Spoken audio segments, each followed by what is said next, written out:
That stopped. Anyway, took a pee-pee. Back on our way after the pee-pee. We'll head into the cut trail here. Oh, it's been a good day. My t-shirt's a little wet. Like I said, it's gotten a little more humid today. Oh, what was that? Sometimes I just hear sounds in my backpack. That was a wolf or something.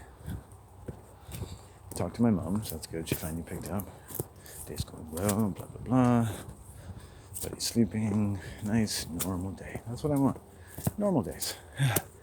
Nice days. You know, coming home and talking to one guy who lives in his car who's just slightly sketchy, and having him start talking to a guy who's 1,000 times more sketchy, and to sit there for an hour or two in the cold listening to this, because, you know, I'm a little transfixed by it, quite frankly. It's hard to get away. You're like, this is weird. Where's this going? And so the one guy, kind of a sociopath, is giving the other one, who's, you know, a little flipped out. Looks to be on a pretty perpetual basis.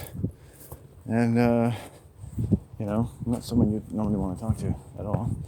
And I managed to sort of just keep out of it. A couple times he seems to think that I'm recording him with my camera. And I just don't say anything. I don't feel like talking to him. You know, I just feel like talking to this guy. I'm not going to mess up my fucking throat chakra talking to him. It's just, he's completely filled with bullshit. Like, in whopping amounts. I don't think this guy deals with reality very much on a given day. You know? And,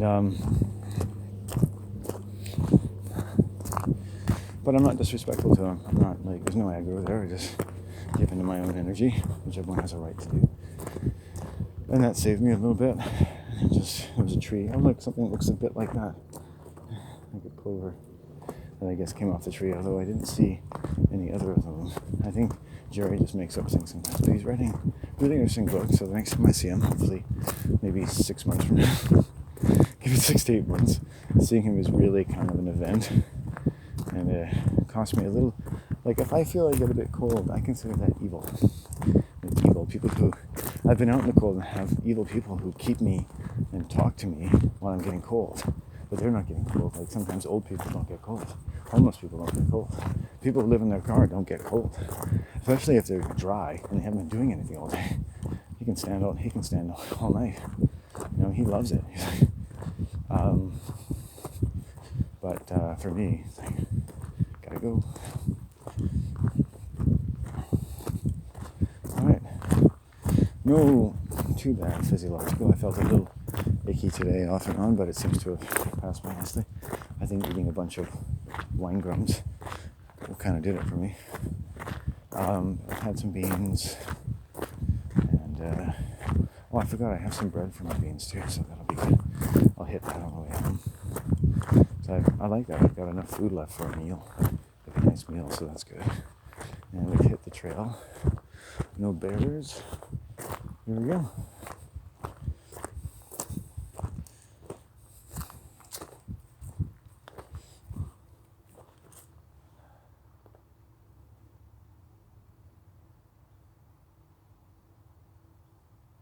The sun in the trees.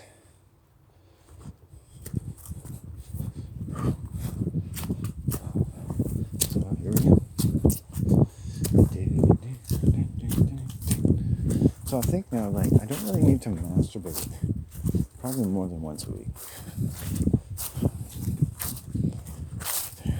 I used to go shopping in this place, and the only really good thing about going there was there was 20 to 23-year-old girls who from time to time got very warm with me, and just to look in their eyes and to look at their bodies, and just like, oh, there's sometimes I'm just out at night in a park or something under a tree, and I just like, I remember one night, and I was just like, it was a full moon out, I was under a tree, and you can hear the traffic and people in the distance, and I just took down my pants and just went at it. I swear I came in like 30 seconds, and it was like the most incredible orgasm in my life.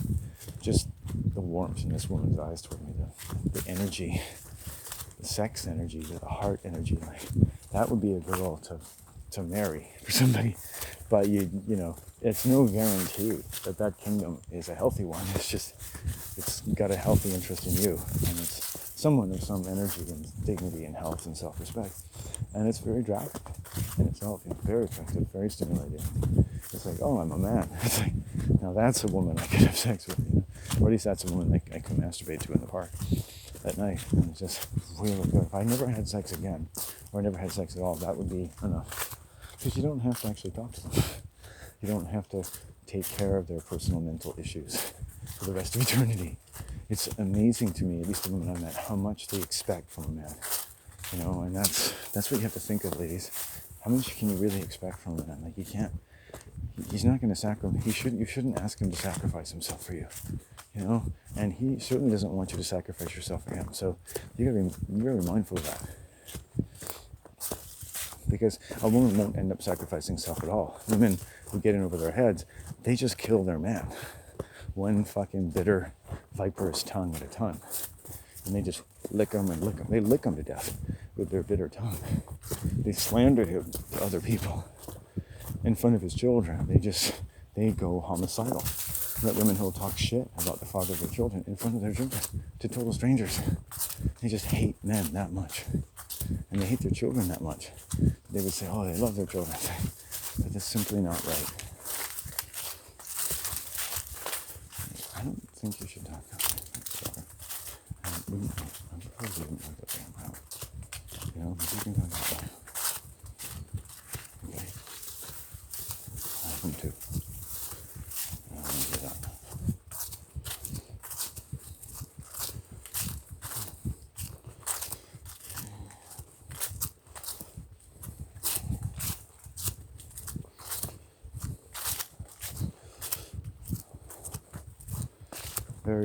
Very sick people.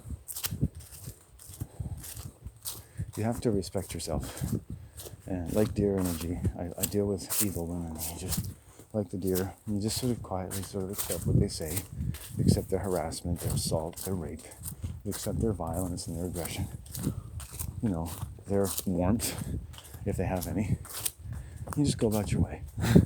You've something to talk about, a story, knowledge. Women's viperous, homicidal, patriarchal energy, because women are patriarchal. Patriarchy is male sacrifice, right?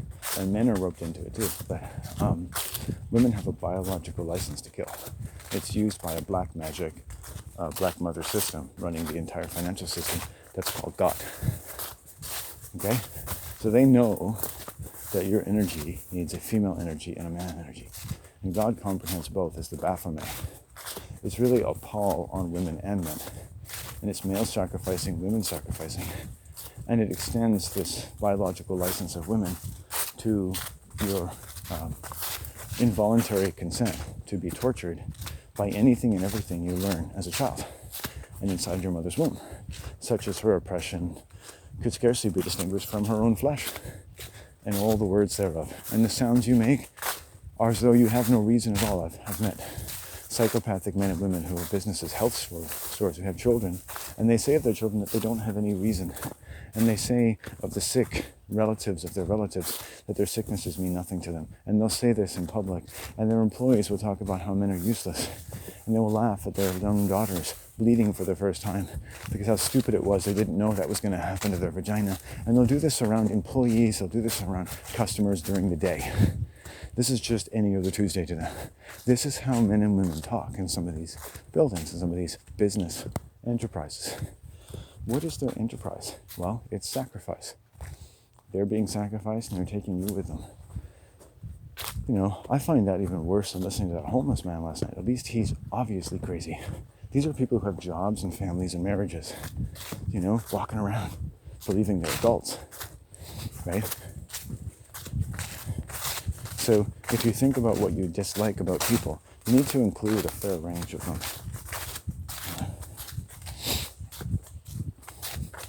So we have a turn up ahead. Ooh. I don't think I'll have those wine gums tomorrow. Yikes. I don't need to eat all of them either. I could have eaten half of them. That's the thing, you can't have just a few. It's like, ooh. Yeah, but that was a negative energy last night. Very, very, very, very, very negative energy.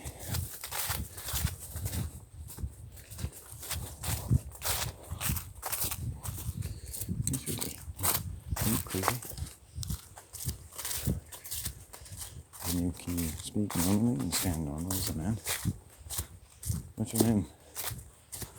What's your business here? You're asking about the problem.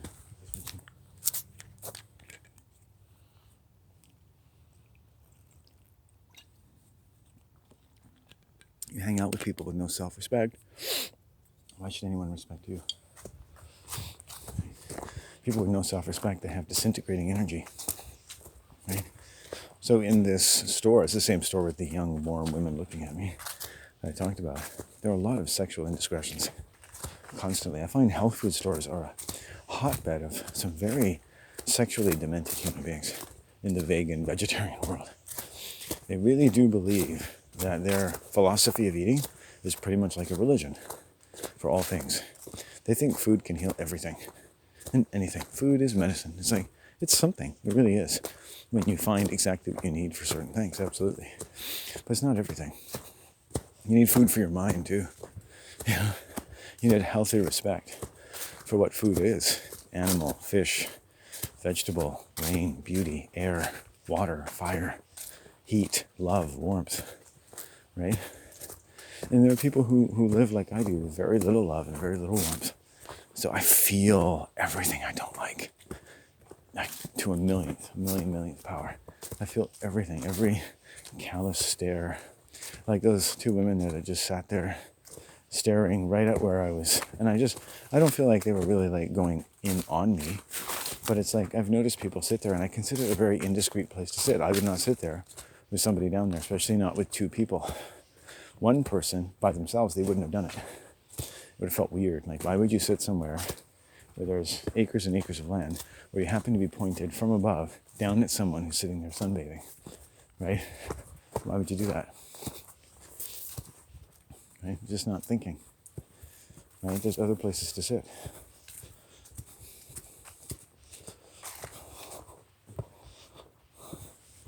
But it was a good example why you really just, I'll recall that, because it'll never happen again. While they're just sitting there waiting for people to float down the river on an autumn day. That's so funny. And,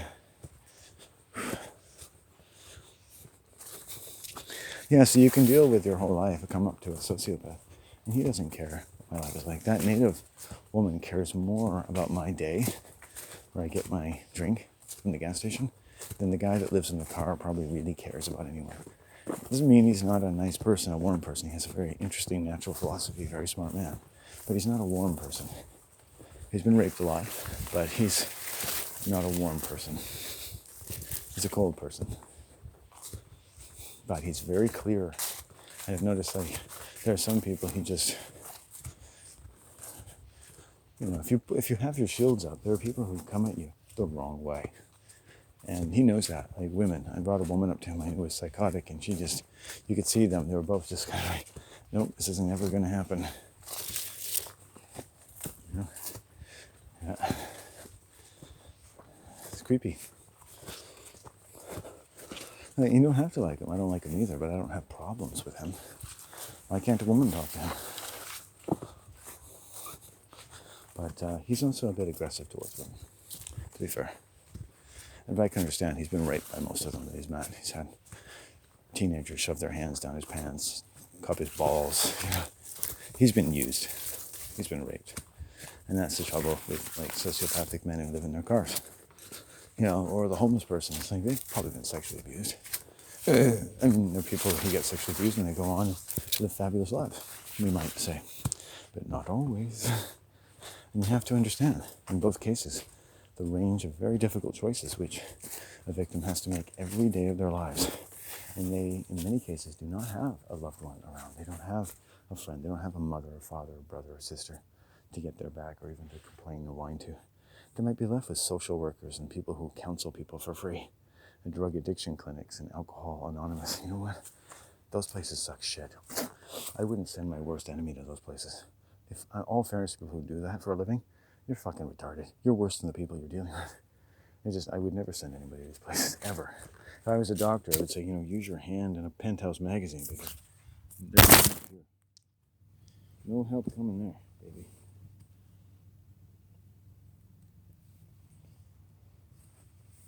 No help there.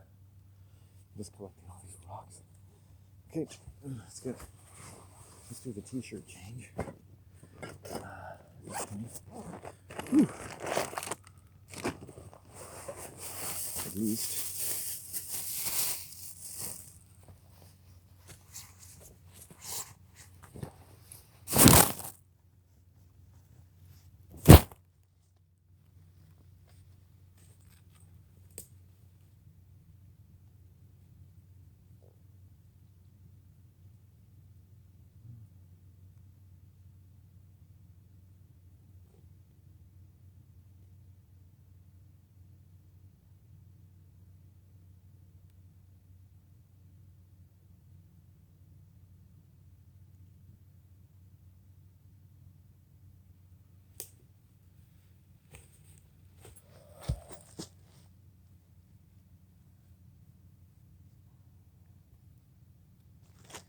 That shirt is soaking. Good day to put on extra shirt. Oh.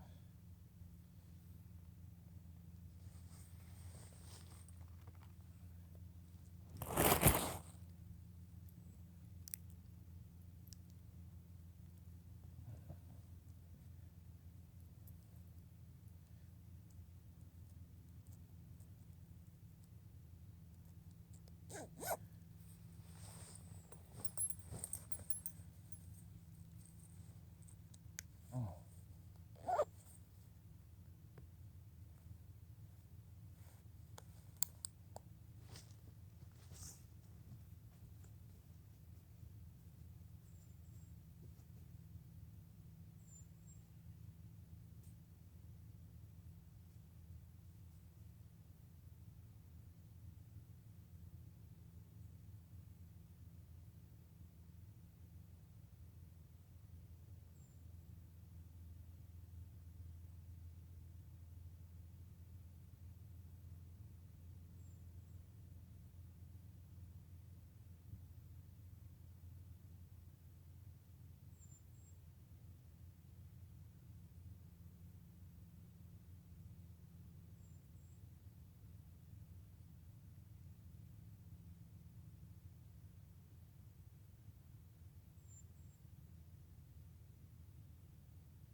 Ooh.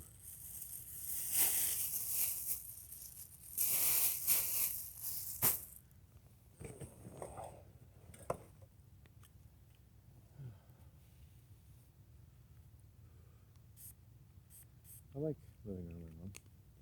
It's nice. She's nicer than most people, quite frankly. When I look around me. Like, Jerry's a fabulously talented man, but he's also crazy. And shock makes people crazy.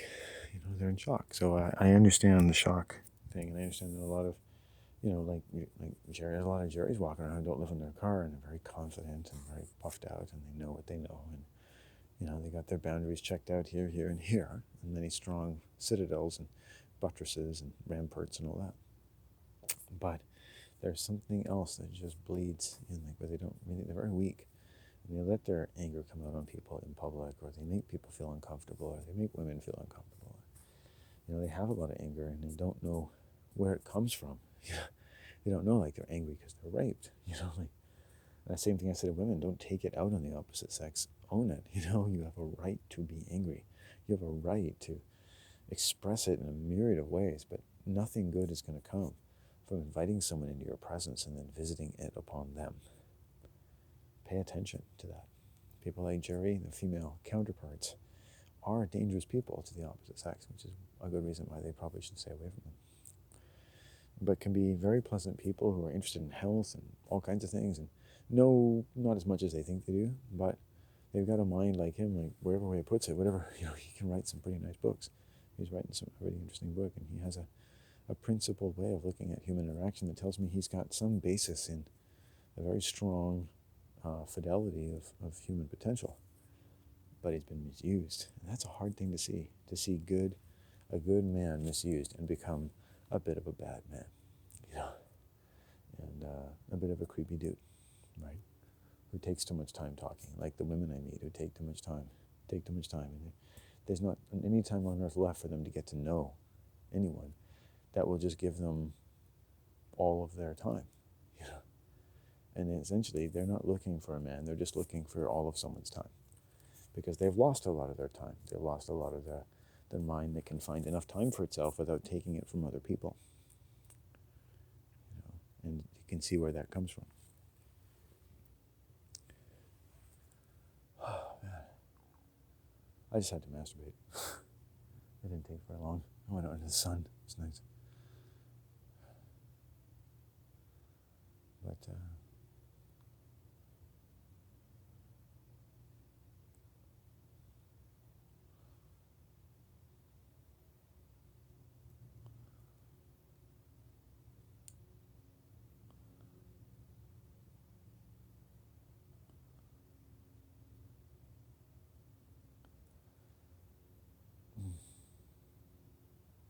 it should be a nice walk home.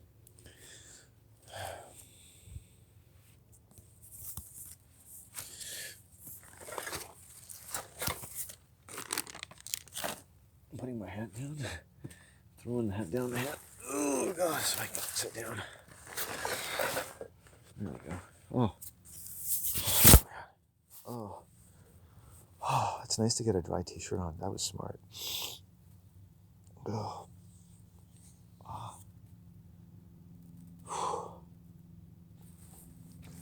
Smoke a little weed, and then we'll be on our very stoned way.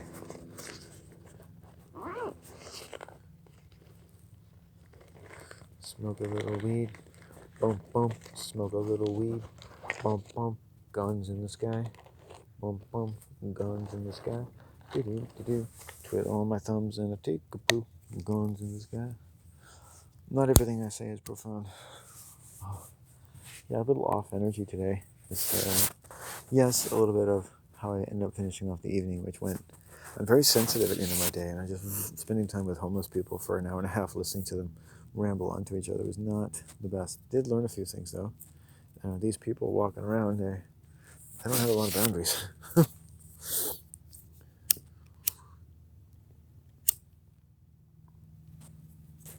And how the nastiest, most homeless person has a claim upon reality. They can talk to a god, or they can talk to a voice in their head. They're allowed to do that.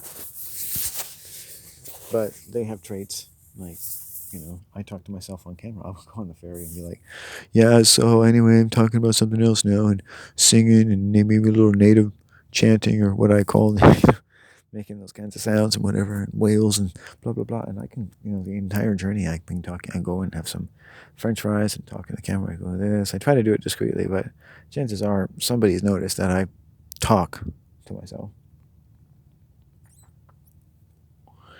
And, I make no apologies, because it turns into some pretty interesting material from time to time. And I think If I could hire someone to sort of skim off that material and then put it together in some interesting way, I might even make some money, generate some money.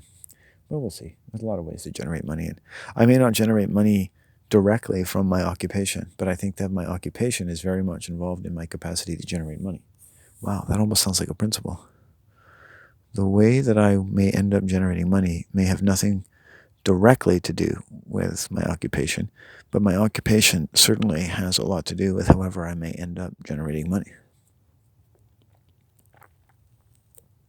I mean, what do I have? Time and patience, creativity. You know, what most people want, or not most people, if you're anything like me, I want to come home to a home that I would have come up in grade 3 after, if you had to go to school, making some collage out of words and letters and leaves that symbolize autumn, and then something about Halloween and coming home and going to my bedroom and writing my journal, or, play on a drum or something, and just not have to do anything. Isn't that nice to come home? As a child, I never realized like that first half hour to an hour was absolutely golden. You make some Mr. Noodles, or go sit down in front of the TV, or you take your bag off and open the fridge. I might do the first thing anyone does after they take their jacket off or before they open the refrigerator.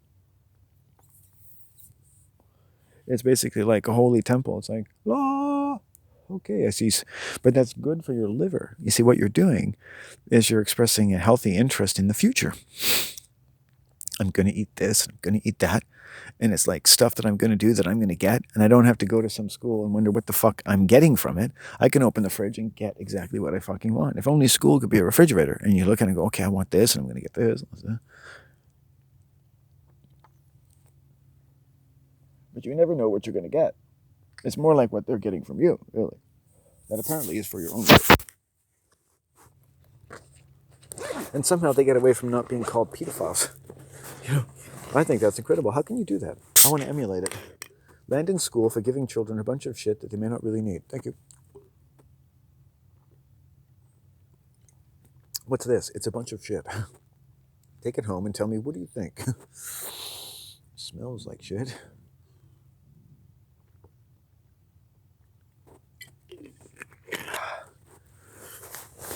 Gotta do the water. Gotta do the water. Come on.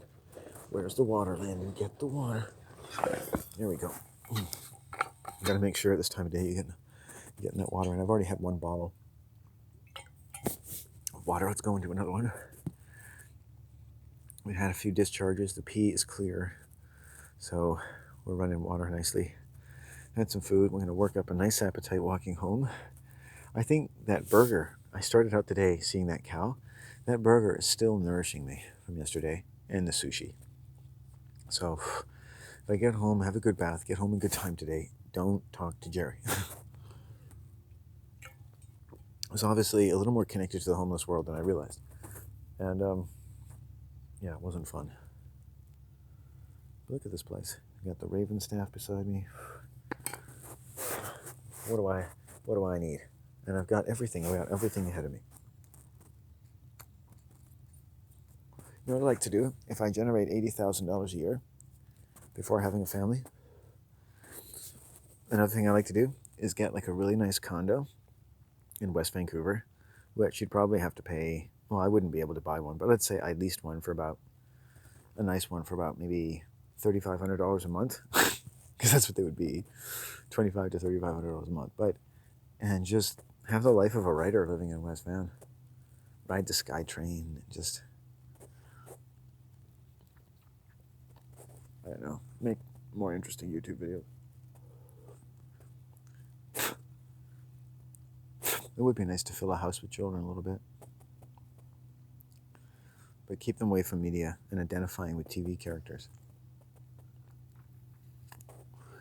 I know TV is wonderful and I like it too, but I don't think children should be looking at these devices. You should think much more carefully about it.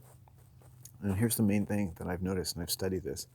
Children as young as 2 or 3 years old become so completely emotionally or mentally identified and or addicted to television within the first hour that they ever watch it, that they will break down and cry, and sadness of some great nature will start to come out of them when suddenly deprived of habitual use of it.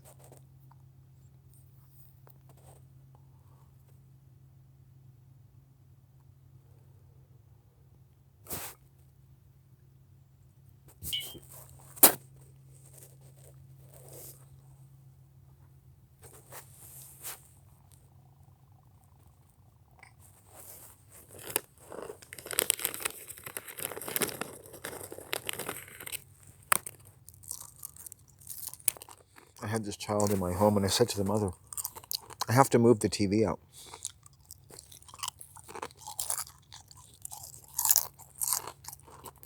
TV has to go. That's what I'd like to do. Is that okay with you? He's like, yeah. Because I wasn't just moving my stuff, which wasn't much. I was moving the stuff of the female rapist I lived there with. Okay? Well, I take the TV out. Now the mother's mad at me because her child's crying. The fact that I asked her first doesn't seem to enter into anything. She's already decided that never happened.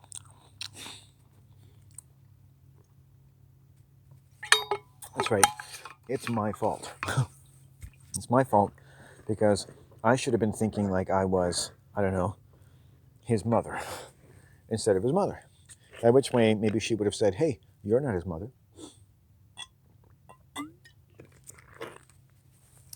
Because she was a combative human. Very easily combative. She got mad at me when I suggested I did not, in fact, want to have sex with her younger sister, who had big tits, who was about 19 years old, and in some sense probably wanted to fuck me. And I was 35, 37, 38 years old. So you figure it out. These are weird fucking people, man. I went to the beach. Her mom invited me to the beach, and she came along, and she took off her top. Okay? I'm asking you, is this normal, ladies? Do you think I should be subjected to that? You know? And I just ignored it. But you know, things got weirder and weirder and more violent, too. So if you think it's just innocent, it's not. Nothing is innocent. When a woman takes off her top around a man, nothing is just innocent anymore. You know? I'll tell you, if I took off my underwear in front of your daughter, 20 years younger than me, I think you'd have something to say about it. If I was just wearing nothing but underwear, which is what a bikini is, and I was around, you know, it's just, women would never accept me. Never, never, never, never, never. Oh.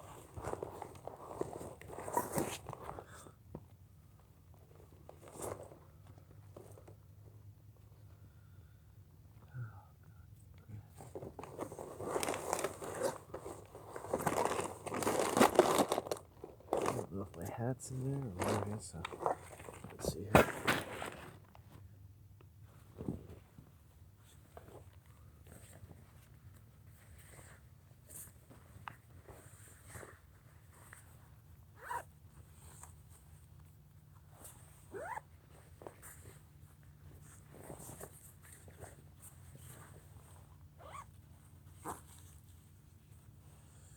Oh, God. Okay. So, no hat.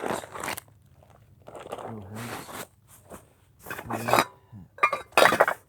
Oh, I lost my hat somewhere. Oh, God. I must have left my hat somewhere, like down by the stones or something. Oh, well. I guess I'll go there tomorrow. Maybe around there. What's in here? I don't know. Oh. Well, nothing I can do now.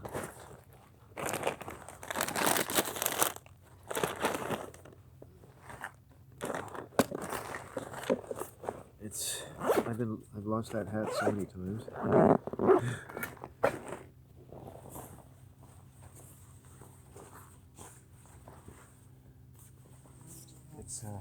It's not even funny. Oh, if that's all I was, I'm a lucky man. You know, I want to replace that hat actually. I found it on the ferry. And it's got like a skull and crossbones on it. Ugh.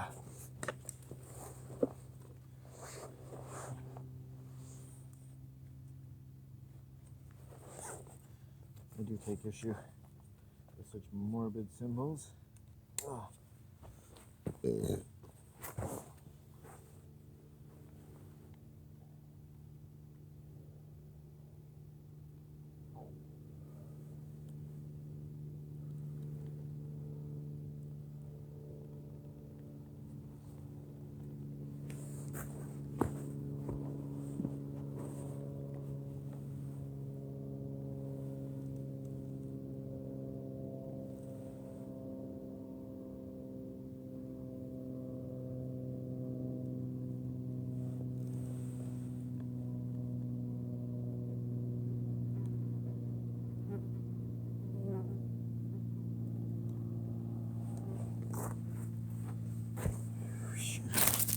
music here. So, I don't have my hat. Okay, got it. The only place I could have left it is down by those rocks, which is weird. I guess it was under there somewhere. Yeah. Well, someone will find it, or I will. I'll probably be back there tomorrow. Anyway, let's go. We're walking. Oh, it's purple. Purple leaf. I like looking at small things.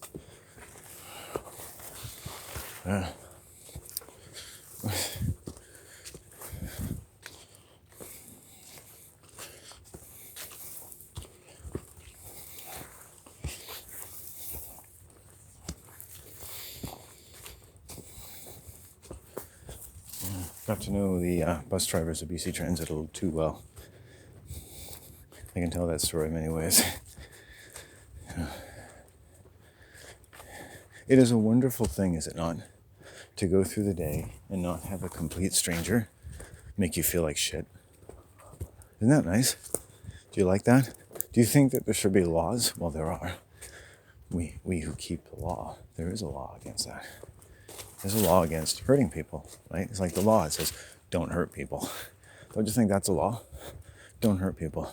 Don't take out your malice or your hatred or your this or that. Yeah, I understand you're not my friend. I get that. Is there anything else you want to say?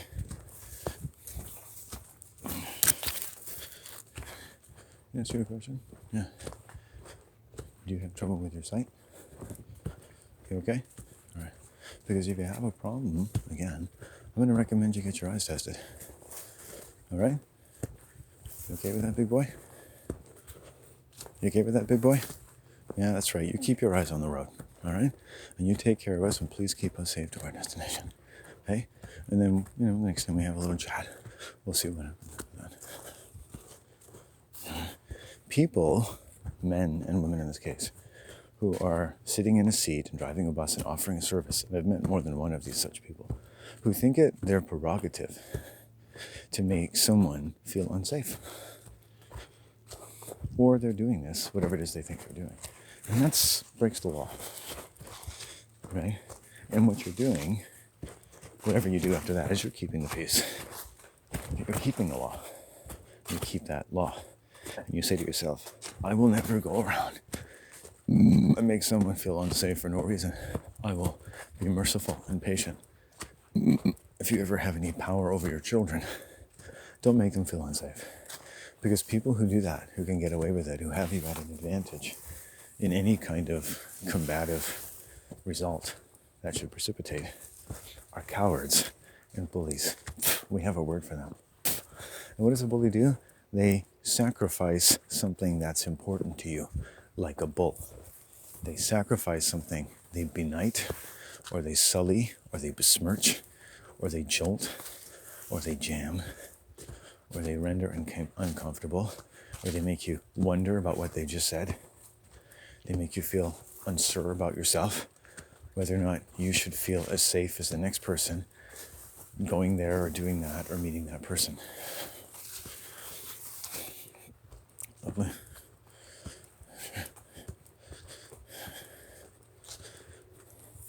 They are, in short, a despicable human being. However they got there, right? And they have their own story.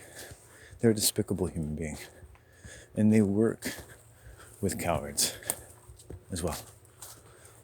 And then if you expand what you're looking at, they work with people who are only doing what they're doing for money. And they don't like it.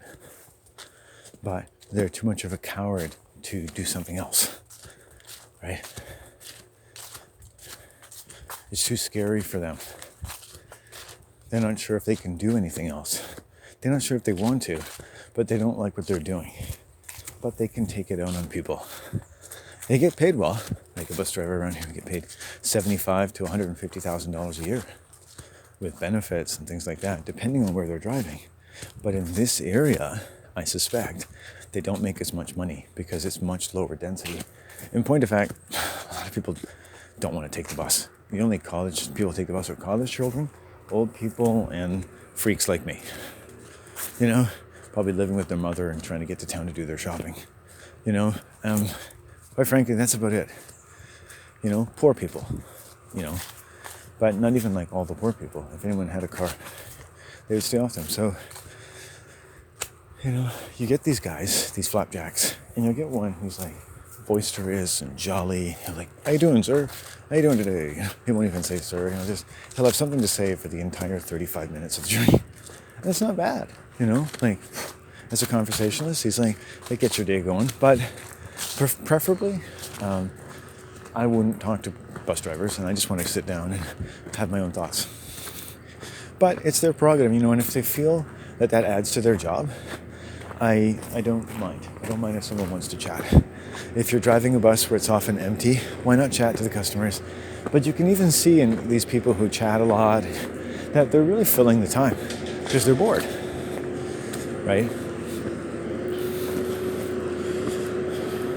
But I don't mind if someone wants to do that. You could see that, though, they have a lot of extra time on their hands. And other bus drivers, they just drive around angry. I came up to a bus driver one day to ask a question. Irrespective of the question, he was already upset when I walked up to him. He resented the fact that I'd even walked up to him and said, excuse me. He hated those words.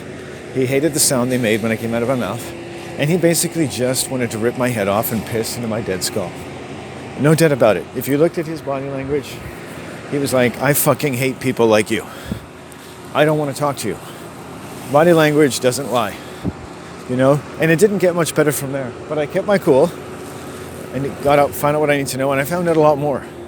I found out more about how this company feels about its customers and about its employees, and that there's getting a miserable result from the total set of conditions, from how the company was run to the leadership to just the conditions in which they were working and what they happened to be and what they were permitted to be.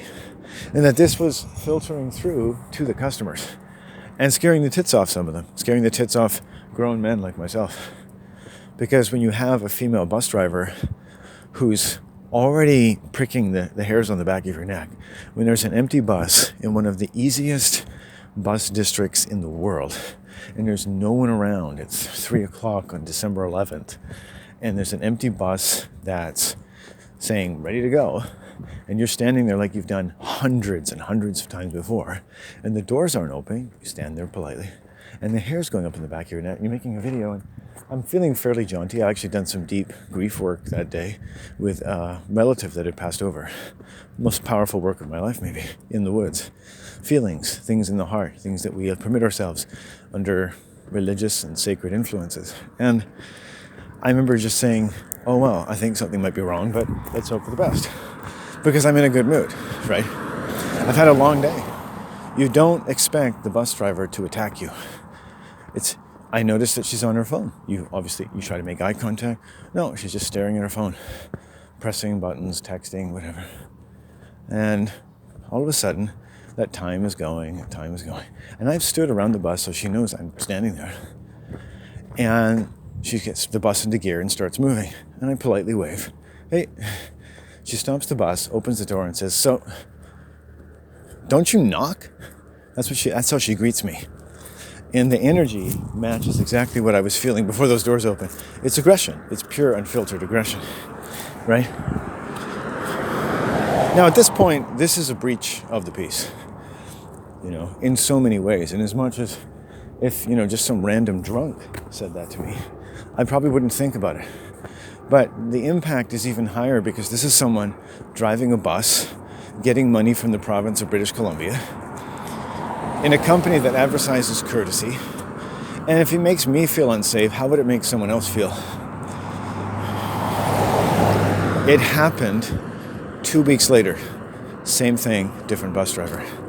The only thing that had changed is that I had complained and said, I think this might happen again because she knows what I look like. And there was more. Is that after I got on the bus quietly, waited till my stop, and then approached her to speak. I even asked her, I said, do you mind if we speak? And I suggested to her that it would be helpful if I knew that this would never happen again. or even why it happened in the first place. And she wouldn't respond. I then told her, as she asked me to go away, that she should be fired, and I got off the bus. It happened 2 weeks later. Same MO, different driver, similar time of day. No one around. And as the bus is pulling out, I'm on the bus now, after he tried to leave me there. And I was like, thanks, whatever. And I'm sitting at the back of the bus on the driver's side, left side, and he rounds what may be at the second corner, and he cuts it way too early, and he almost hits a car, and a car almost impacts the bus exactly where I'm sitting. It's a bright red car, and the horn just goes on full blast. And I sit there and I just think, thank you, Satan. Thank you, Satan. I don't know why. I just think something just clicks with me. It's like, there you go. That's good. You know, that's good. Because it just perfectly highlights, in a way that this man perfectly knows, that he's not in the proper state of mind to drive a bus, not even to pick up a single human being at a bus stop. Something has altered his mind. And it involves anger or aggression or something of that nature, right? There's an obvious attempt in his behavior to prove to me that it is in fact brilliant and to be expected to leave someone standing there and presume to drive away without ever opening the door. Because, you know, I didn't know you were waiting for me. When the bus stop only has one bus that really goes anywhere, and it's that one. And it goes 2 towns away, essentially. It's a very important bus. If you're left there, it will be over an hour until another one comes, and it's cold outside. It's December 23rd in Canada. Okay? So just get this all down. Right? So this becomes an extensive process of complaints, but also dealing with a cult, a business or a profession that, at least in this region, has devolved into something that permits drivers of this and other persuasions to affect kind of ad hoc policies and to subject various customers to them without any clear sense of what the criteria would be. You know, and that's a problem. If you ran a company for profit and I convinced you that that was happening, what would you do? Well, you would probably fire these drivers, right? And I suspect, and I'll tell you why in a moment, that in fact a good deal did happen based on probably a dozen or so major complaints I subjected to them, but also to a specific private company, or at least as they claimed, that also handled complaints anonymously, though I very much doubt it was all that anonymous.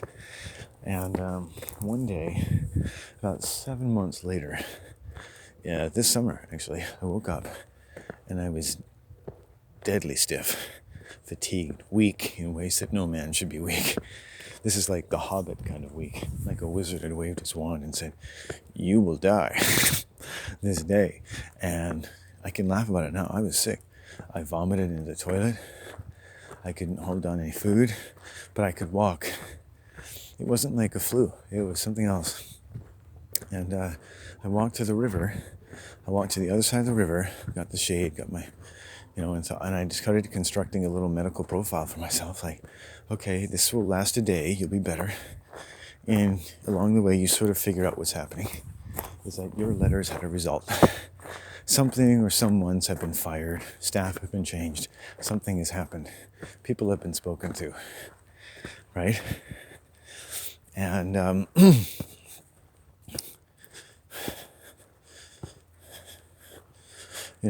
I got the full range of their very aberrant behavior to emerge on record.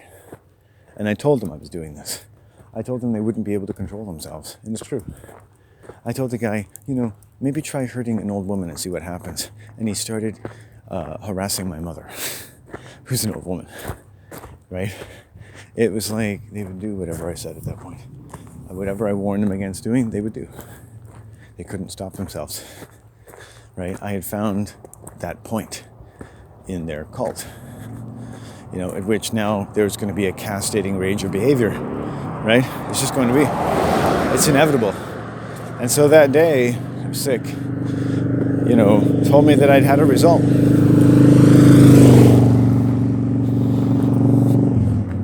A result had been had. And you can bet that there was some kind of entities, I'll just say, that weren't happy about that. But couldn't help but tell me that I had achieved a result. Because you're really not supposed to know. A little investigation, a few conversations. All you have to do is sit one or two people down and say, hey, what's going on here? Just ask them separately. Because someone here is going to be fired. So tell me what's going on. Who initiated this, right? And what happens is they'll sit this driver down and say, hey, who put you up to this? Because if you don't tell me, I might have to fire you. Did anyone put you up to this? And as soon as they do give a name, it's like, whoop, maybe it goes back to someone else. Because that day, I got on a driver's bus and I could sense there was something wrong at the beginning of the day. And I recognized this guy's energy, let alone his body. And I'd had him suspended for almost a year. His face was all red. He looked all fucked up and shit. And so I suspect that this came down here, there, and yonder. And also that more than that, probably doesn't want somebody having this kind of influence over their drivers. There's one of those fucking buses right now. Right? And the mopes that drive them. And they have some really decent drivers who mostly are brown-skinned. It's always the brown-skinned people. They're the decent ones, quite frankly. The only decent driver they have. But for the most part, there's one sort of Fijian guy he's got a bit of a stick up his ass. Just seeing the way he treats people. He's one of these guys that will pull away after you run with your bags to get to the airport, and he'll pull away when you round the back of the bus because he just doesn't see you. But I saw the guy and I was like, hey, in my loudest voice, and he stopped. He let the guy on. He was going to drive away. But once someone on the bus says, I can see what's happening, they have to stop. They just get sadistic. I've seen it happen more than once. And that's not your bus service. That's not what you're paying for. So I just don't take them anymore. It's creepy. Just like I don't shop in the local health food stores. Of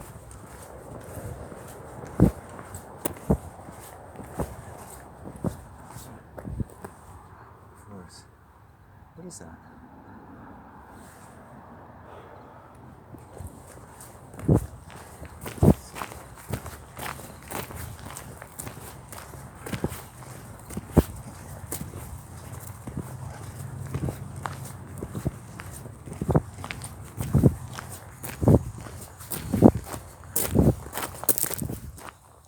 I feel a little sicky. When I get into the bath today, I'm probably going to feel a little sicky from the cold from yesterday. Bastards. Ooh.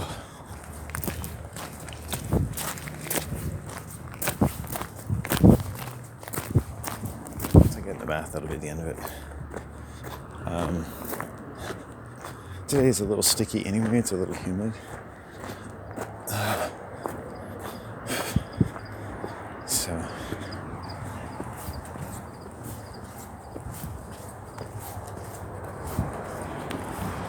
just talking about it just kind of pricks the hair on my neck. So I just pursued and pursued. It was 6-7 months later, I remember picking up another letter or making a phone call and getting very interesting results. Scary. It takes a lot of courage to pick up that phone and talk to the operator, who's a psychopath, and who's saying things like, oh, I know who you are. And this is the first person I usually just put in a written complaint, but I decided to call them that day. I thought, I want to talk to a person, because I think this is really, really bad. And you get a female who pretends to sympathize with you and placate you, and you immediately, as you hang up the phone, no, that's not a complaint. That's a conversation that will never go anywhere. So I write a complaint. I make other calls.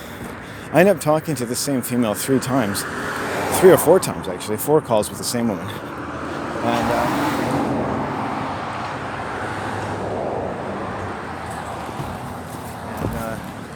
it devolves basically from one call and a month or 2 later and a month later, because I'm taking time between this, right? I thought, I'm going to try another call, and to the point that I ask her twice. At one point I say, and she knows who I am, and I say, are you supposed to knock on a door to get on a bus? And she hangs up on me both times. I said, don't hang up on me. I need to know. I don't feel safe getting on a bus now. Am I expected to knock on the door or not? And she wouldn't tell me, and she'd hang up. So, and I said to them, everything you guys do and don't do, it's going to say a lot to me and possibly a courtroom one day, if you're lucky. And then you'll be able to express the full nature of your decision-making process. And probably you examine any company, their complaint system has got its flaws, but they were making it harder on themselves. And so she had, obviously, an agenda, because they were looking at me as someone who had an agenda. What I had is a genuine concern for my safety and that of others. And they didn't seem to understand that. All they need to do is let me know that I was safe. And the last thing I said to them, I said, is there any reason why these drivers behave that way? I've never been given a rationale. And that's something you could write down, something you could put on your website as to why a driver might behave that way. Just provide a rationale on your website. If a driver behaves this way, this is why. If they yell at you, it's because, you should have done this or that. And they can't do that, right?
School bus dropping off their inmates, convicts, and whatnot.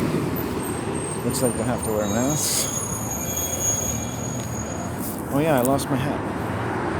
It's probably down by the rocks.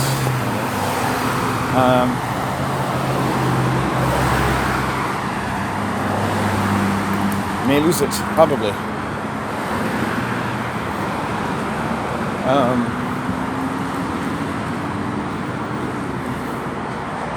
Dreadful energy. Why do I dredge it up? Well, I come out here. I'm going to dredge it up from time to time. It left a lasting impression on me.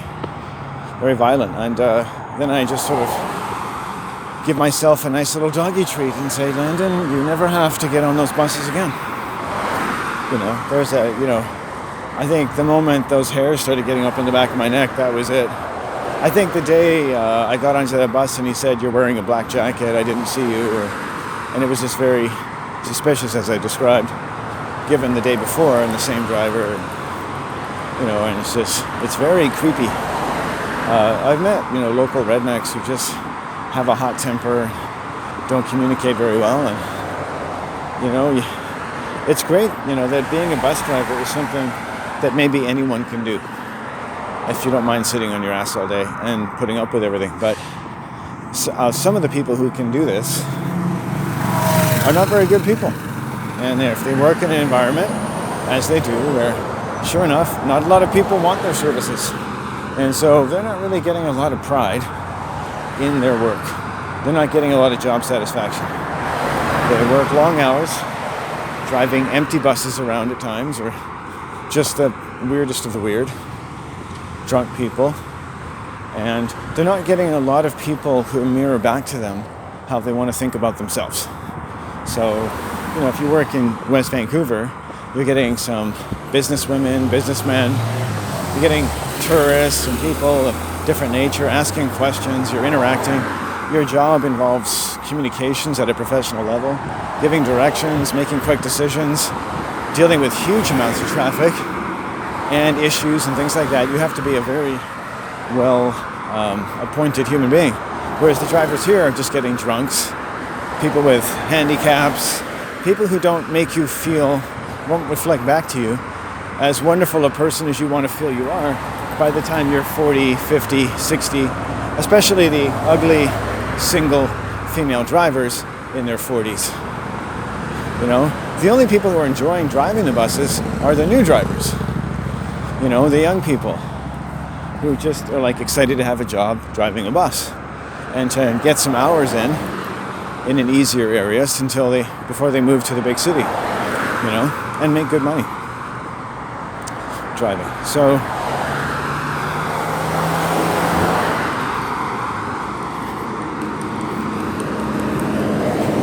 and then there's the people who are more solid and they're more confident and they're more stable and they have more stable homes and they've had more stable homes where they don't need, like I might need or you might need, at a job where you're sort of captured somewhere, some sort of daily reinforcement as to who you are.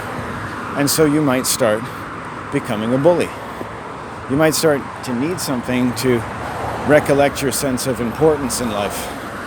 And you might then start to develop, as a predator might, a sort of idea, quickly or not, about the kinds of people that you can employ in this strategy. And then from a victim standpoint, or from my standpoint, I'm like, wow, I guess I'm one of those people. And who would you like to take as you went down the road and said, I'd like to take that guy and make him feel like shit because I can. Up close and personal, when he gets on the bus, he's not even going to know what hit him. Right? And that's someone with sexual problems, by the way. Right? These are people who can't settle down. Right? Remember, they need that reinforcement. And they're now having trouble with me. A few of them. At least two of them, or three of them. And that operator, you feel like things happen to them. Employees get analyzed, assessed, and how they deal with the public. And things don't always look good for them because it is a system after all. And there are plenty of people willing to do your job. There are a lot of people who want to be bus drivers. And so one thing these bus drivers forget is that there's cameras all over the bus. And they're not indisposable. They're not essential.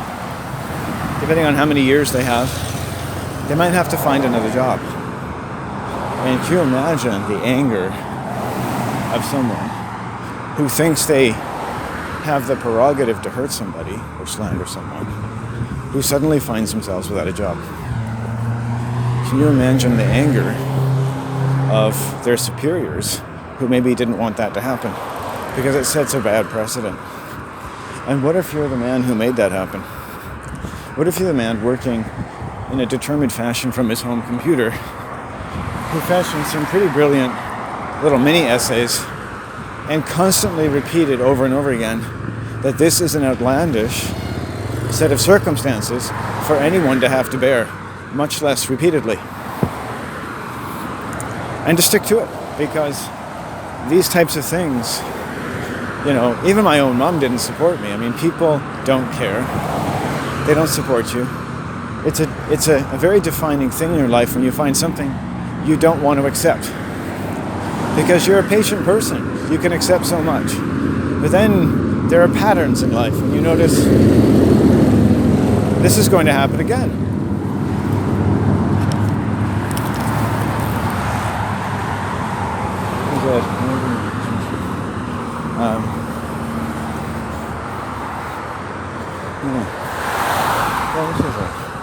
I told you that I thought was going to happen again, and it did. Are you interested in that?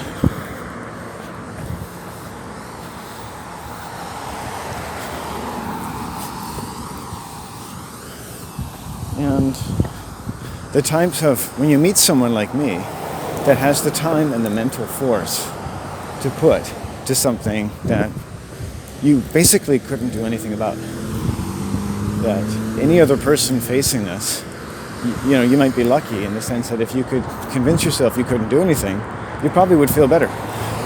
And you say, I would have walked away fine, but I don't take the bus anymore. And that's my reward, really. That's my gold nugget at the end of the trail.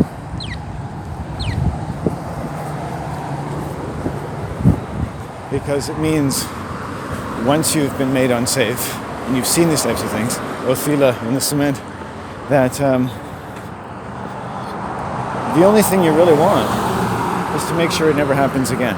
And the only way to really do that is to stop shopping somewhere, or to stop taking the bus, and find something else to do. Because, there are people who need to do these things who will pick you. I had female, young and old, and handicapped females sexually harass me on the bus in front of witnesses. Okay? So I'm fully apprised of the strategies that women can use to harass men in public, and that nobody will do anything.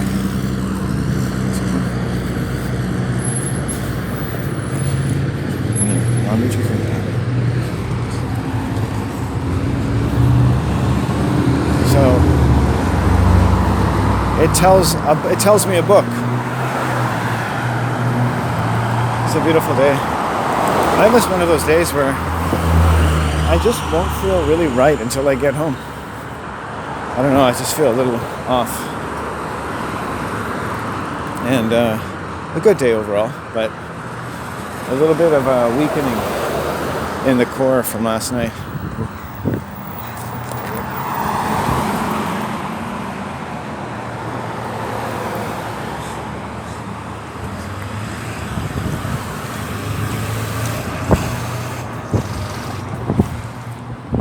Heading back to the park.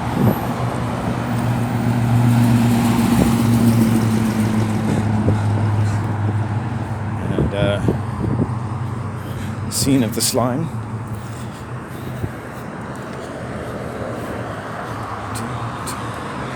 But you look at the deer, and then you look at the evil that was around, and the idea that you just keep going. My life is like the deer. I'm like the deer. I don't want to deal with evil people. And those buses, like a day like today, you get on one of those buses and you start to feel a bit sick. They're not properly heated, conditioned, and the people are a bit gross to sit around. And they're not really very good looking. And the ones that are kind of mentally ill.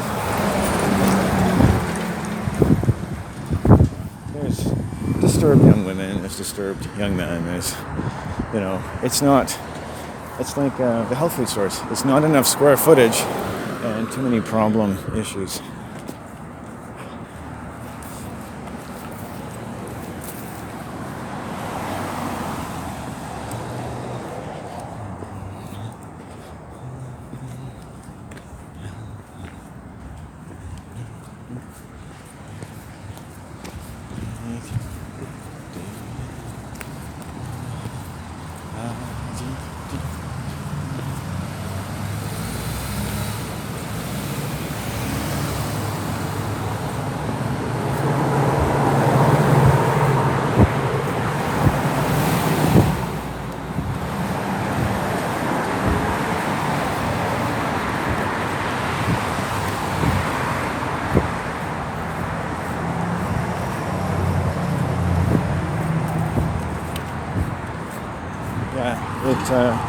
My encounter with homeless people literally lowered my outlook on life.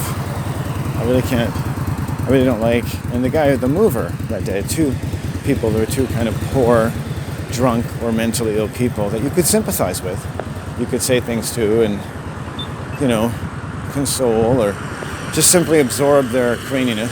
They often just want you to absorb their stank, and say, hey, look, I'm crazy, please accept me.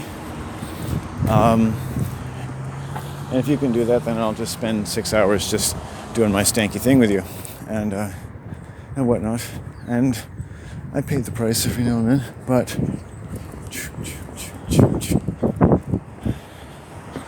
it almost looks like him. Oh, okay. Yeah, I don't want to see that guy again. Whoop. Oh, beautiful fall. And yeah, crazy people. I don't see his van. Oh, is that his van? No, I doubt it. Okay.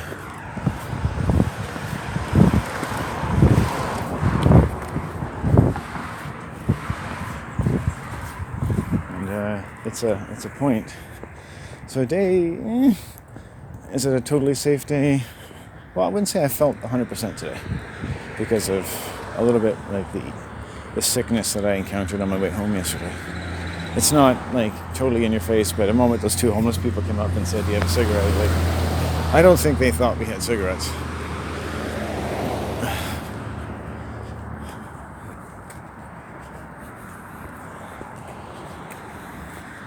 They just don't have good boundaries.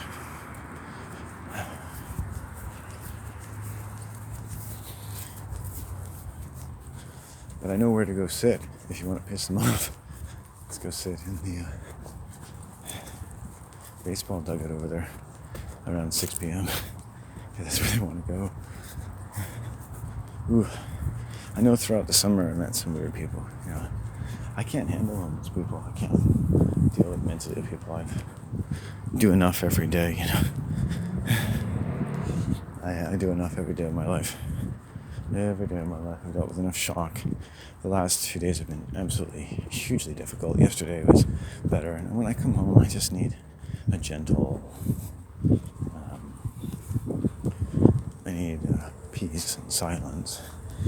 I don't want to be ogled by people, and I'm just in my own space.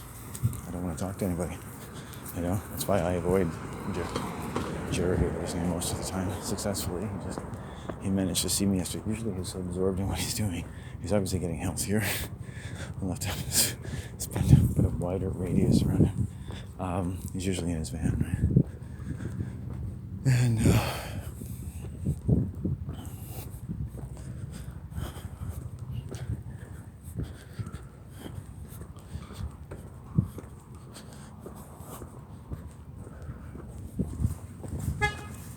but I don't live the way I do because I want to be around crazy people of any kind. And people are, well, you want your people around. That's why you have your friends, your family, the people that know you. It's like your bacteria in your home is better for you than anyone else's bacteria. That's kind of why you want to be home sometimes when you feel vulnerable, as I do today. I was taken down energetically a little bit yesterday, but I could have left at some point. I knew I was getting cold. But and there wasn't much worth staying for, quite frankly. It was just an interesting series of events and how the two homeless people started talking to each other. Kind of like watching two delusional people talk to each other's face and each be doing their theatrical role. This is his learned patter and this person's learned patter. So it's like two actors and you're giving them an audience and watching them. And they need an audience, and they want an audience. This is what they do. Jerry is a brilliant writer. He thinks in some very brilliant ways. But what I was watching was basically the core Jerry. This is how Jerry, basically wants to say to people that, that has to do with basically just stuff he wants to get out of his system, traumas he's endured, chemical poisonings, and what he thinks the world should give him that is not.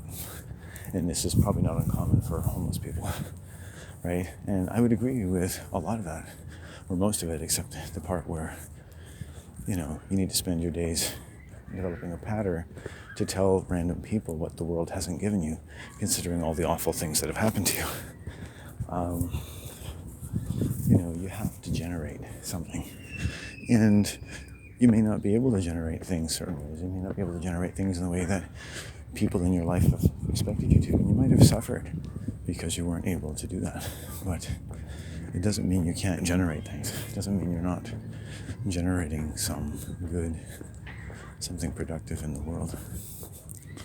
Everybody's generating something, but even if you were generating money on a tree, it wouldn't matter if you didn't notice.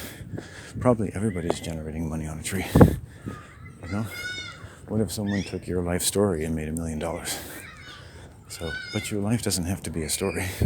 You don't have to be personal, but everyone's life gives them things. And one of the clear things that you know that people have amazing lives is that people can sit down at different points in their life and write a book, or write up maybe 2 or 3 poems in a book, or do a picture, or go to an art class, or write a story about your life, or write a book. Really, I mean, just take on that adventure romance you always wanted to write.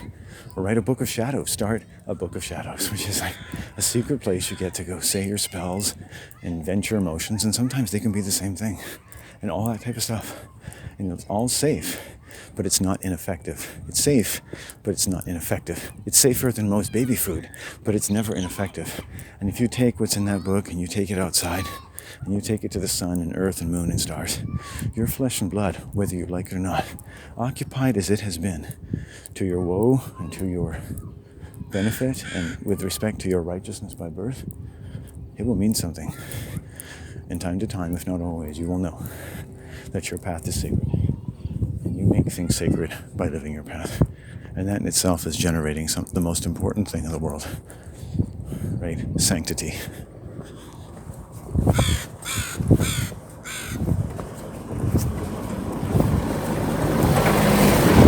And who doesn't need more sanctity in the world, right? Who doesn't just want to be able to spray sanctity on every day and say, hey, all these people, sanctity, sanctity. Ooh, I've made it home without being molested today. Lovely.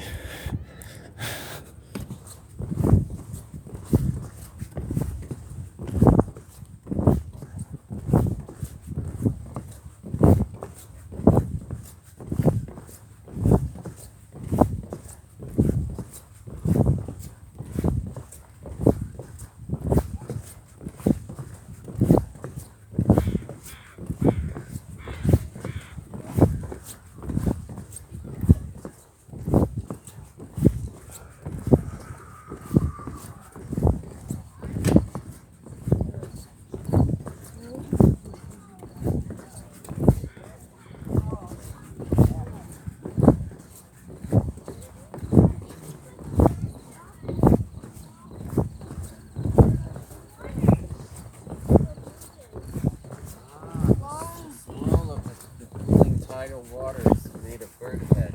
The long beak, eye, and then there's like... The child's able to do what I'm able to do. Sees in the tidal waters, the bird head. Kind of a blue raven out there. Nice.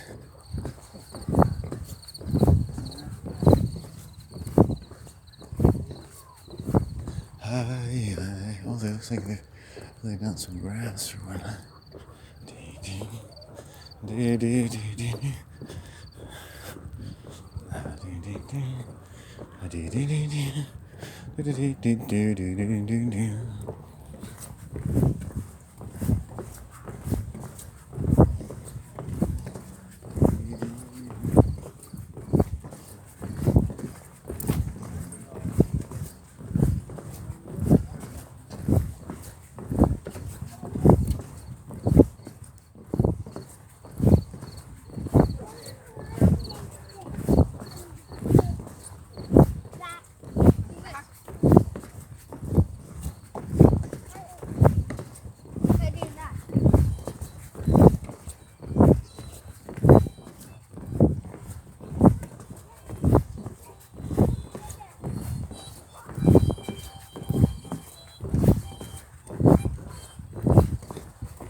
crickets.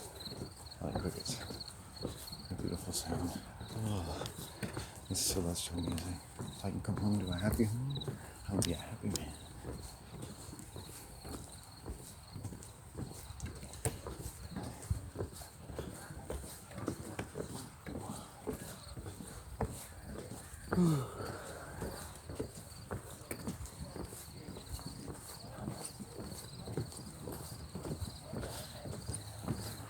Sing to tea, sing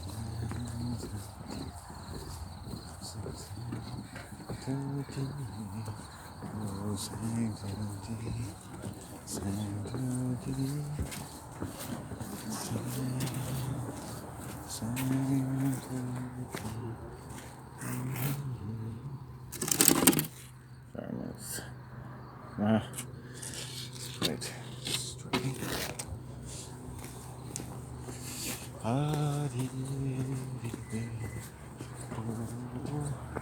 It's a board, first board, with an ad for vermouth. And it's a man riding a red bull. Interesting. The sex energy, the reproductive energy, the whatever energy. Ooh.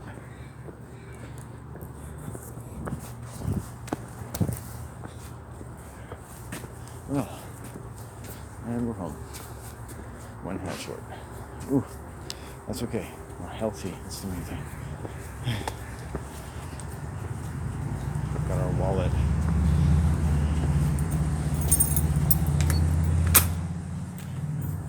We got 3 crows overhead. And a 4th saying to protect home. The 4 is the number of home. 4 should fly for your home. Should feel. There was 6 crows out there too. And 6 is the number on the elevator. I've been seeing a lot of interesting synchronicities. 6. Ooh, I am cold. It's that humidity too. You gotta get in that bath. Yeah, we'll get to it.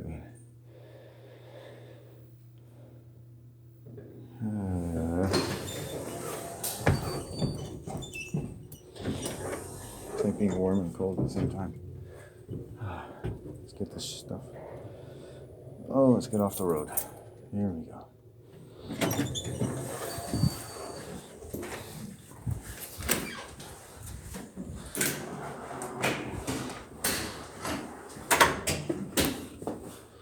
So 403, perfect.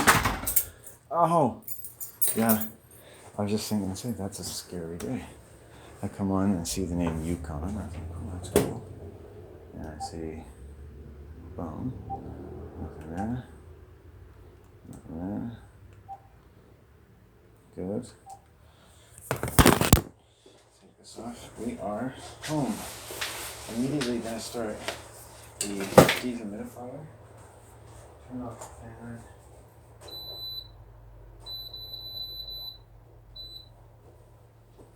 Start the fan.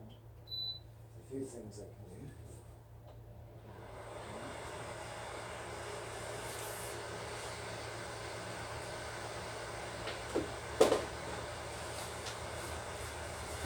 Good.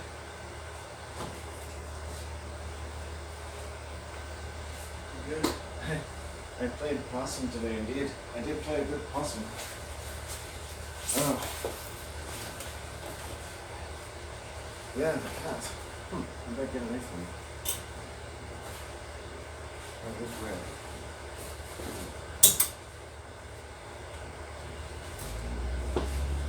And we'll turn on the heat. Well, that.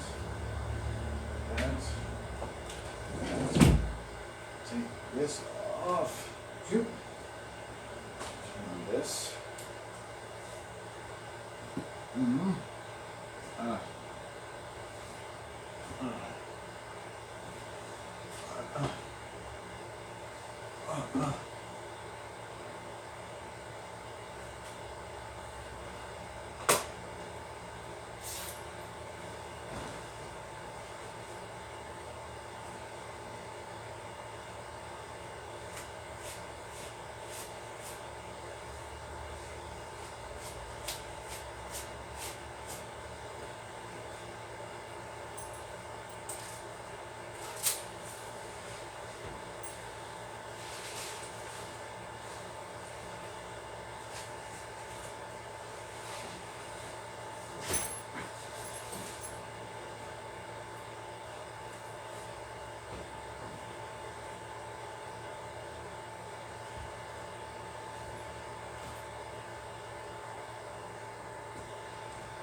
Oh, first let's urinate. Oh, good job. 2 craps today, good job. I finished the day with sushi mostly, so that's not really gonna induce a lot. And yeah, I think I pretty much got her done. And yeah, we'll get the bath happening and we'll be all right. Just, whew. We got some things to put into the dryer, like my wet t-shirt, which I'm going to need. Wow, we did good. We did good. Well, I feel things. So, whatever's going on, I'm feeling things. Okay, we got things in here. All right. Bum, bum, bum, bum, bum, bum. Okay. I like having someone to talk to. You know? I like having someone to talk to. Crazy as it may seem. Oh, look at all the fat cells on my body. That's good. I need that fat for the winter. Oh,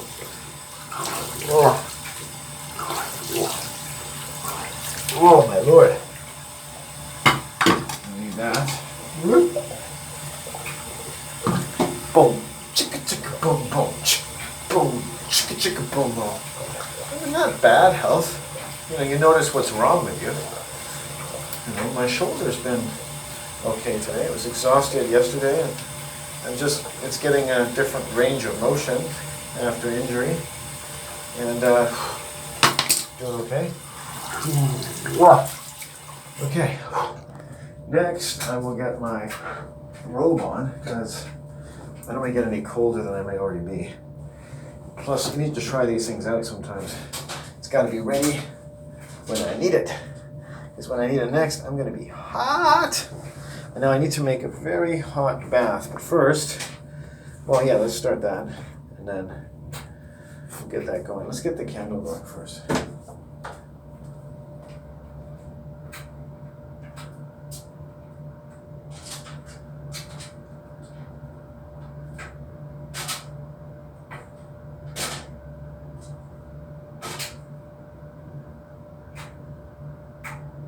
Baroque Christmas.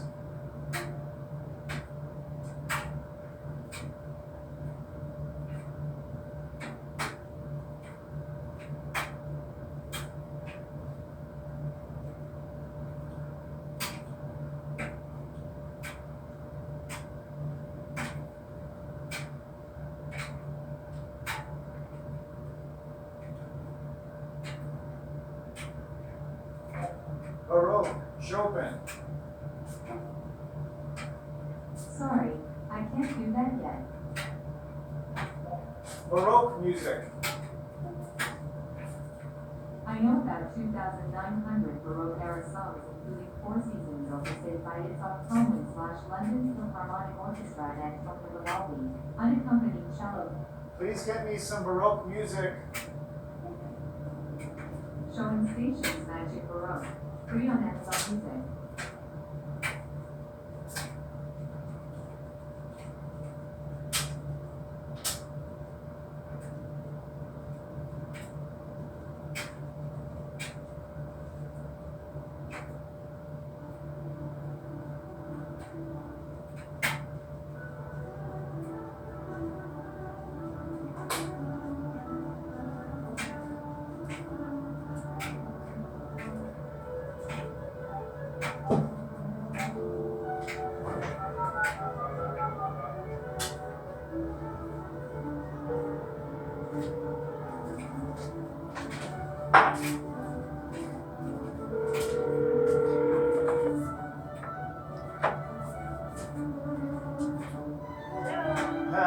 You're not going to believe this.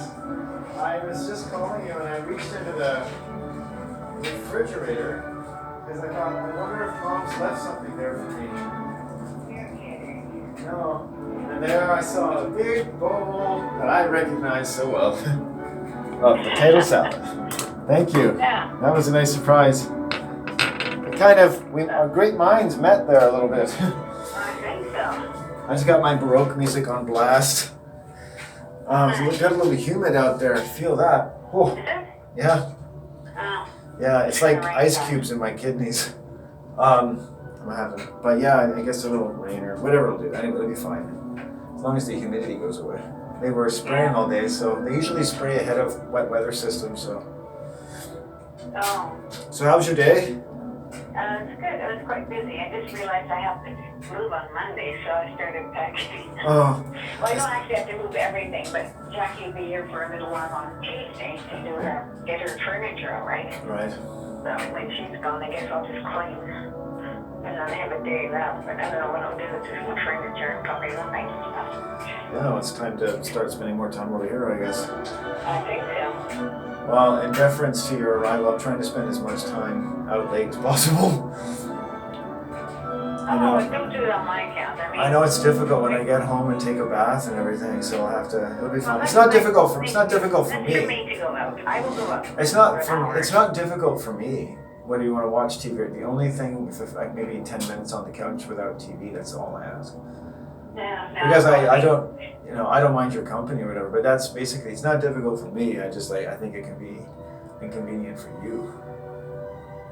You need to think about yourself. If you don't think about yourself, you'll get frustrated. So you need to be honest, right? And just be honest. Get what you need and whatnot. And yeah, because it shouldn't be too long anyway. I mean, we're getting near the end of the month, and I really want to just be appointed somewhere so I don't have to think about it anymore. Yeah. And so who knows? Maybe I'll run into someone on the trail. I ran into someone who has a son who lives in Port Alberni. Kind of sounds like, like a nature dude. Maybe I'll see them again and they want to rent her or something. But I don't want to live all the way out there, because my only family is out here, right? So, Yeah. but there's so many interesting little places a guy like me would fit. But I think, I was thinking today when I generate more money, what I'd like to do is rent a condo in West Van and just live a nice, quiet little life and maybe write a little book about pansies or something. Yeah. Oh, well, that sounds very elaborate. Yeah. Well, I'm a homebody. I really need to generate more money so I can just have a nice fixed address. Yeah. That's what I'd like. That's one of the goals anyway. Yeah. Good. Yeah. I think I'm gonna try that potato salad for sure. And you can bring Buddy over whenever. Once I'm finished my little procedure here, I will probably come and say hi. Yeah. Okay. Thank you so much. I will enjoy that. That'd be perfect. Thank you. Good. I'll let you know how it is. Oh, hey, Buddy. Hey, Buddy, notice you're talking to me. Yeah, he's talking to you. Oh, hey, bud. So, I'll see you soon. Okay, good. okay. Bye now. Well, see you later. Okay.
Hear that music?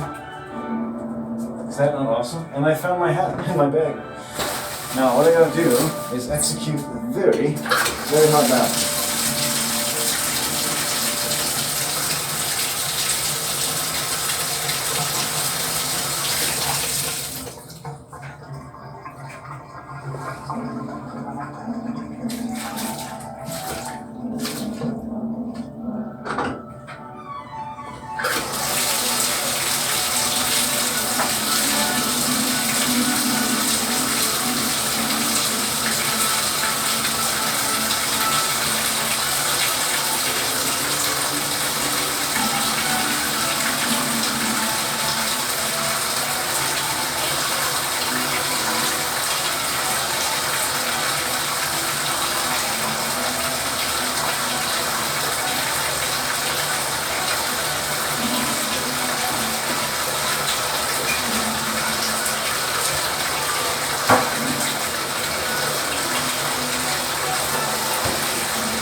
candle wasn't lighting today, but the candle is yesterday, but the candle is lighting today.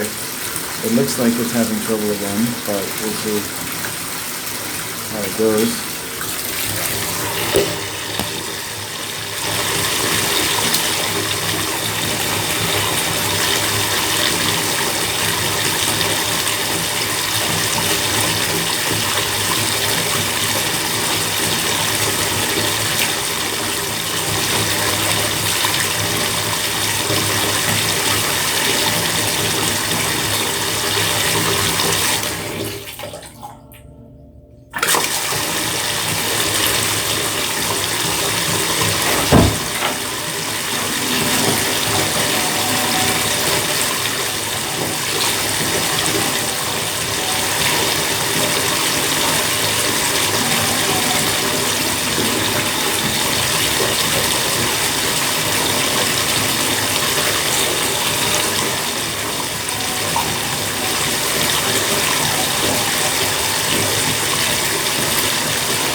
Good. Keep it going.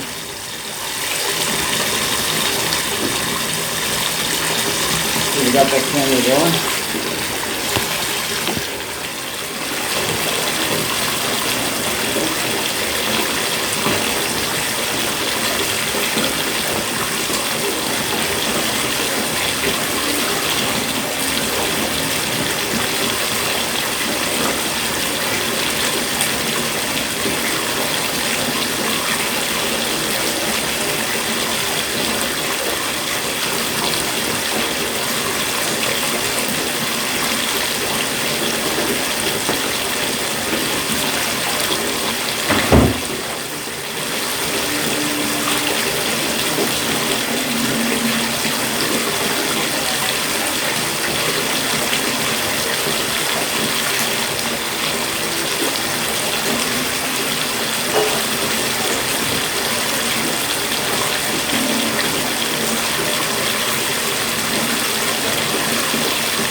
Okay, we take the heater off, even though we got the music going. And this has to be a bit supercharged, so it's going to be hard, but we're safe. We got some blue fairies chiming in. It's like, if you do it right, it's safe. If you do it wrong, it's not safe. So we're gonna do it the safe way. Here we go. Okay. Put a little cold water in, just to get it.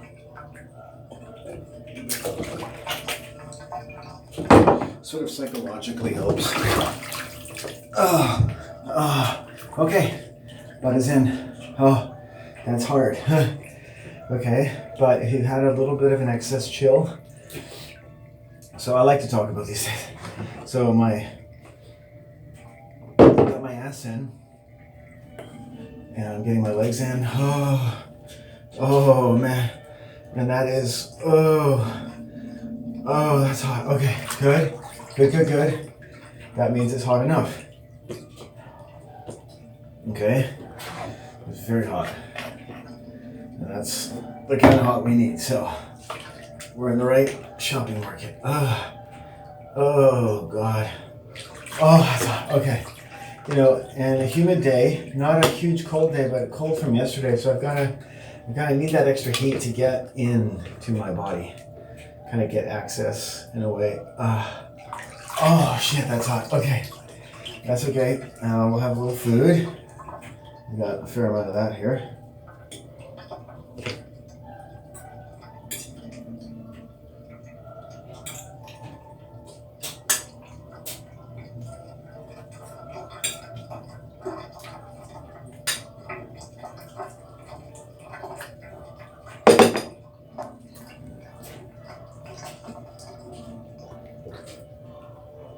Oh, yeah. Now what I want to do is get the torso in as quickly as possible as well. It's going to be hard, but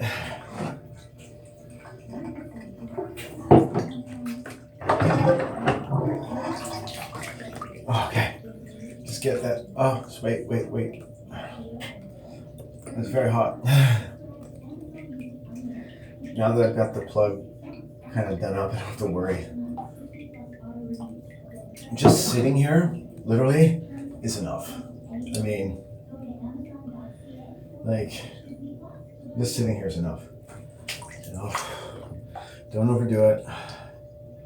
Like, my balls are hurting, that's good.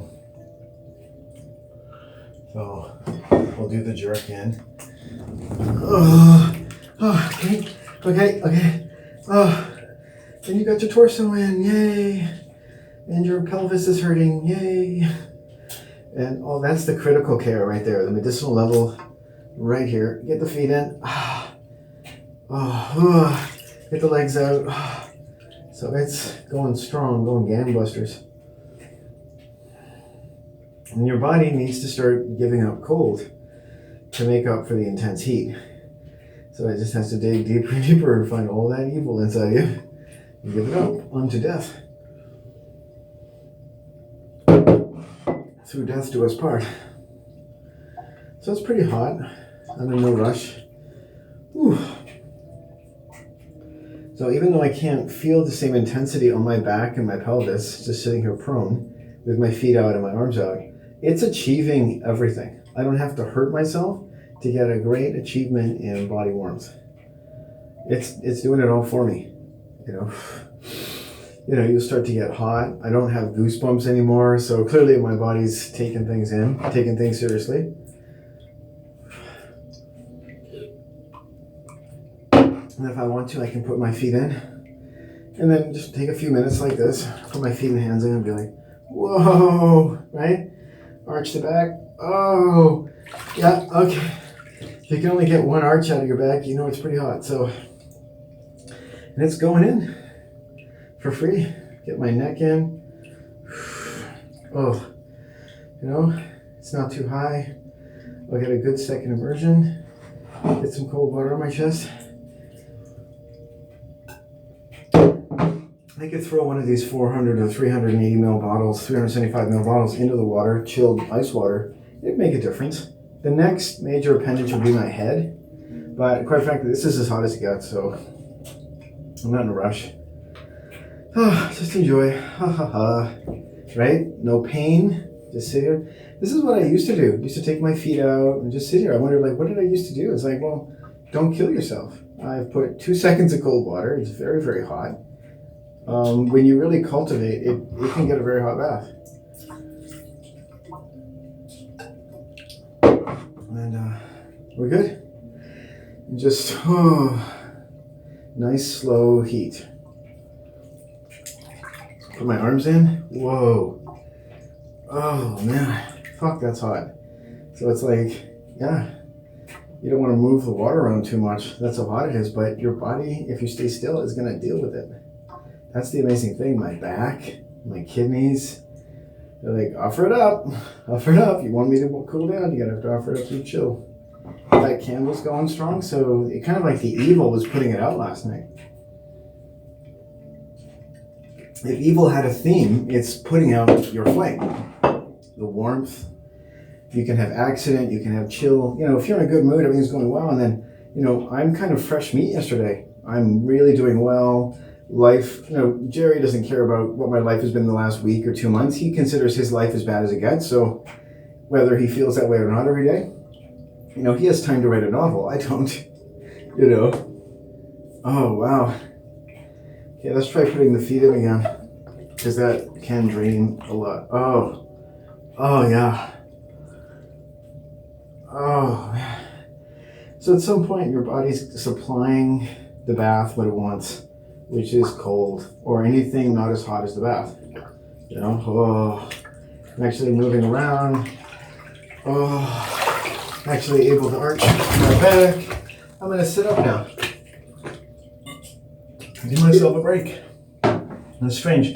Every day, every bath, every super hot bath is different, right? My body's a little uncomfortable now. It's been sitting here for a while. It might like me to get up and leave. you know, breathing gets a little shorter. I mean, the bathroom is pretty steamed up, right? And I'm going to go in for another minute or two if I can. Right? Just, there we go. Now let's come down a bit. Nice arch of fire, or arcing the back. I mean, arch means death, so, you know, just work the back. Pelvis, everything's just taking it in. Now let's get the head in. We haven't really done that.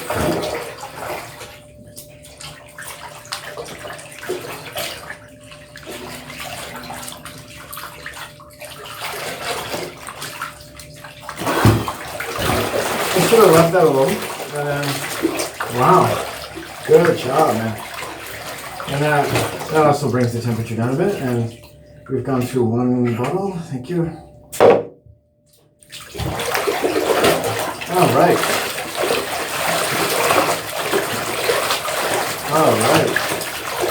Okay. Now we can get it. That's hard. That is hard to do.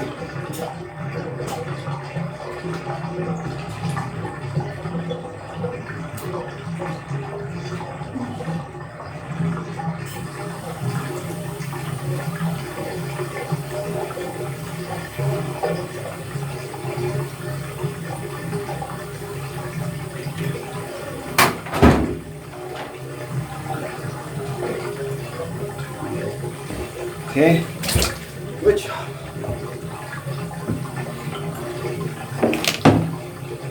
Okay.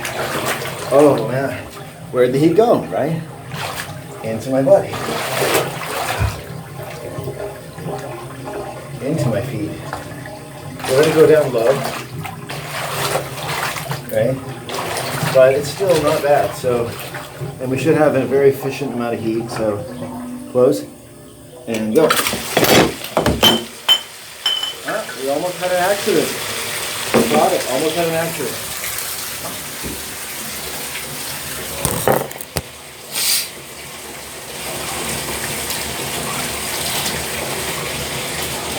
Right? Okay.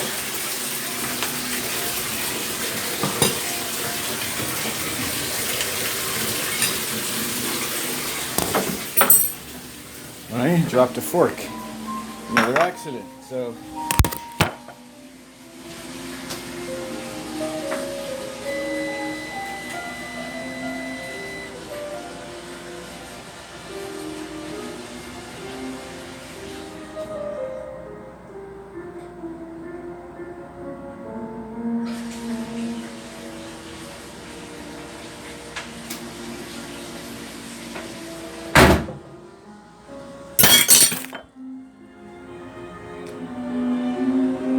Nice.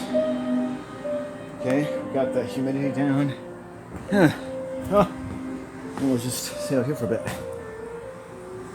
So I ended up using the heat without troubling my heart too much.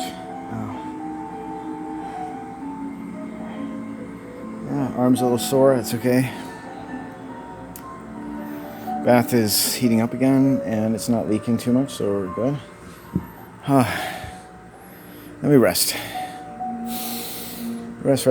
So that's hard. I mean, that heat though, that's like stanky medicinal heat. That's like heat that you don't want. That's the bitter medicine. But I found a better way to deal with the bitter medicine. Like usually I have to fuck around with like 3 seconds, 5 seconds water. And by the time you get in, it's not hot enough anymore. Now I can put the coldest part of my body in the hottest possible water. You know, you have to get through, you have to get your feet out of the water. Get in, get your feet out, get your bum in. And then you know that if you can't move around, it's hot enough. That's medicinal heat. My body's just numb right now. Listen to that. Concerto en Re mineur.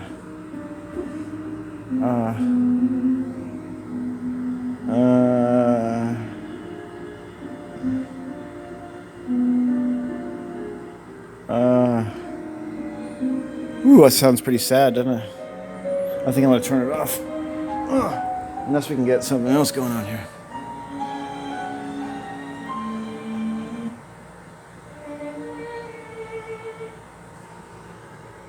J.S. Bach, The Art of Fugue, Contrapuntus. That sounds sad too. Fuck that.